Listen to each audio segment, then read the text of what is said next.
A couple of years ago, Mazda introduced the third generation Mazda6, and I was rather pleased with it. This is why I wonder whether this facelift isn't going to spoil what was already a decent car. What are the changes? The estate version with a diesel motor gets all-wheel drive. And this is the car we have here. There is now a head-up display, mechanical handbrake has been replaced with an electric parking brake, Mazda added some safety systems, and the front fascia has been refreshed. I seldom talk about how the car looks, but compared to other estate cars in this segment, Mazda6 is in my opinion the best-looking proposition. Interesting fact, the sedan has a longer wheelbase than the estate. Mazda claims the sedan is a limo, whereas the estate is a more family-oriented car. Mazdas are usually the lightest in their respective segments. This is partially due to the fact that Mazda doesn't offer more than necessary, so forget about an electrically operated boot lid. There are a couple of shopping bag hooks, which are necessary, believe it or not, a 12-volt socket and a repair kit. I like the boot cover, which can be attached to the lid, so it doesn't obstruct the boot space. It also gives some protection against cold air when the boot is open.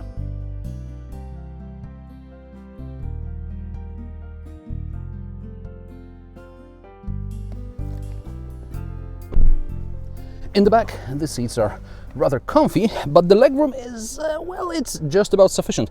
Now the seat is set for my driving position, that's 175 centimeters, so I still have some legroom left, and well, there is this indent here in the back seat, so it can accommodate my knees, but if the driver were any taller, it would get kind of tight back in here. There is also a huge tunnel in the middle, so I wouldn't want to be the person sitting here. Well, it's not very comfortable. Now the good news is that there are air vents here, so that's okay. Interestingly enough, in this armrest there are a couple of cup holders and the buttons for heated seats. The side seats are heated, but if you're traveling 5 persons here in the back, then you might have a problem because you have to set the seat heating and then close it and then hope you're not going to boil. So that's not exactly the best idea. There is no 12-volt socket, and that sucks, but there is enough space in the door bins to accommodate a large bottle of water. And Mazda went overboard with the ambient lighting in the front. It's like a submarine, like a hunt for the Red October. Tweet, tweet, tweet. Let's go to the front. In the back, as well as in the front, you can feel the high quality of the interior. If I had to compare the refreshed Mazda 6 to anything, I'd probably compare it to a Volkswagen Passat, which, in my opinion, is the daddy in this segment. Everything is pleasant to touch, nothing squeaks, and the only problem I have is with the infotainment system. Now, it may have a higher resolution screen, which looks better, it better fits this modern interior, but it's still subpar as far as usability is concerned. You get a couple of cup holders here. They will accommodate normal bottles of water or even something slightly bigger. There are also large door bins, large bottles of water will fit there. There is also a little tray here you can put your smartphone on. The glove box is average size, and there is an armrest, and under this armrest is a small compartment with a 12-volt socket, 2 USB sockets, and a 3.5mm jack, and the slot for an SD card so that you can update your sat-nav. Okay, let's take the show on the road.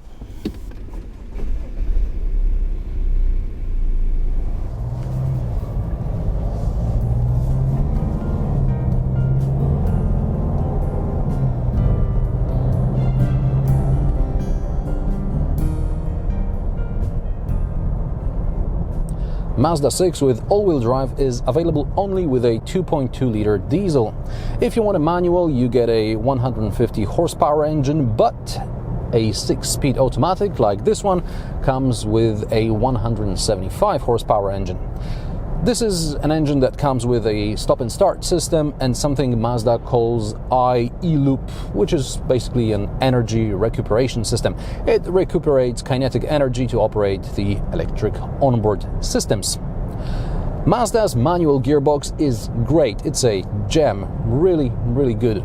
The automatic is, well, it's good enough. Maybe not as immediate as double clutch transmissions, but it's good enough.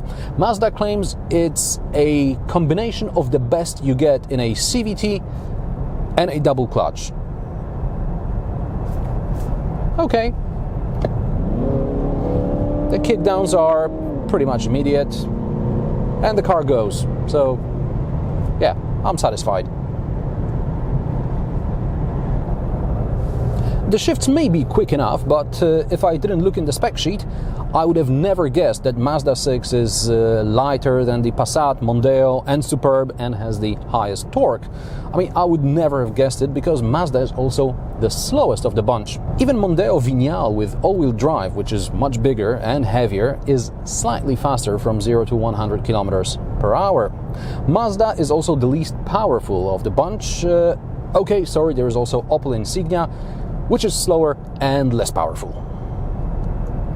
Mazda is relatively quiet. Only at motorway speeds there is some wind noise and some tire noise as well, but that's maybe because I'm on winter tires. In a straight line, Mazda 6 is comfortable enough, and in the bends, it's actually quite engaging to make it stand out from the competition. The all-wheel drive system is a multi-plate, wet, electromagnetically operated clutch. Mazda claims it reacts quicker than the hydraulically operated Haldex. I suppose you may feel the difference in the snow or when it's very, very slippery, but on normal roads, even when it's slightly wet, you can't tell the difference really. It's an all-wheel drive. It's supposed to make you feel a bit safer, but don't abuse it.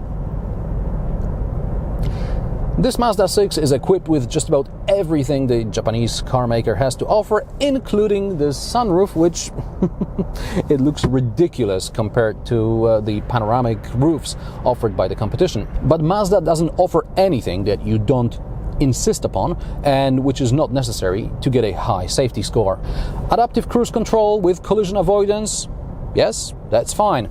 Cross-traffic monitoring system for reverse? Yes, that's available as well. Automatic parking? Forget it. Anyway, Mazda 6 is actually surprisingly easy to maneuver for its size. From this perspective, the price doesn't seem so bad. In fact, Mazda is among the cheapest comparably spec'd cars in the segment.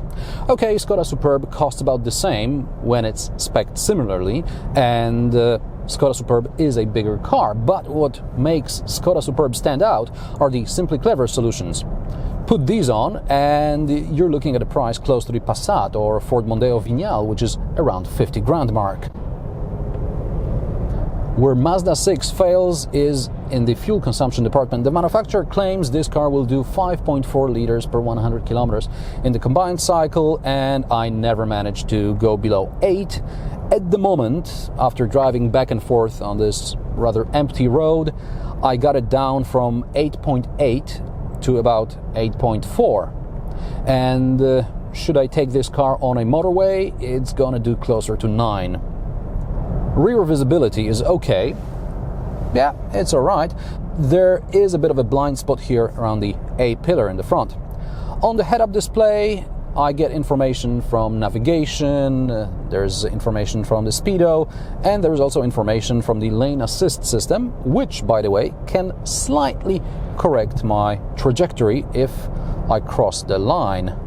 It also vibrates ever so gently, and it shows me information that I crossed the line here.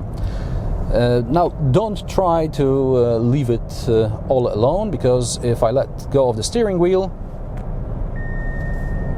it tells me to take over. I also like that Mazda skipped the Eco and Sport buttons. The car drives the way you operate it.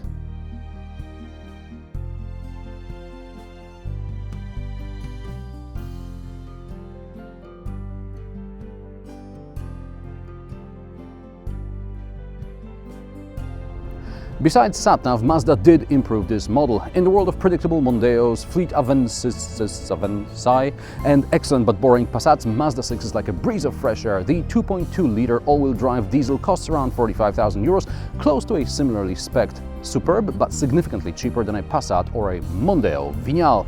Good car for a family that likes to travel. And what's your favorite estate car? Or maybe you prefer crossovers? Let me know in the comments below. Also, don't forget to subscribe to my channel, rate and share my videos. New episodes every Friday. Thanks for watching, and I'll see you next time.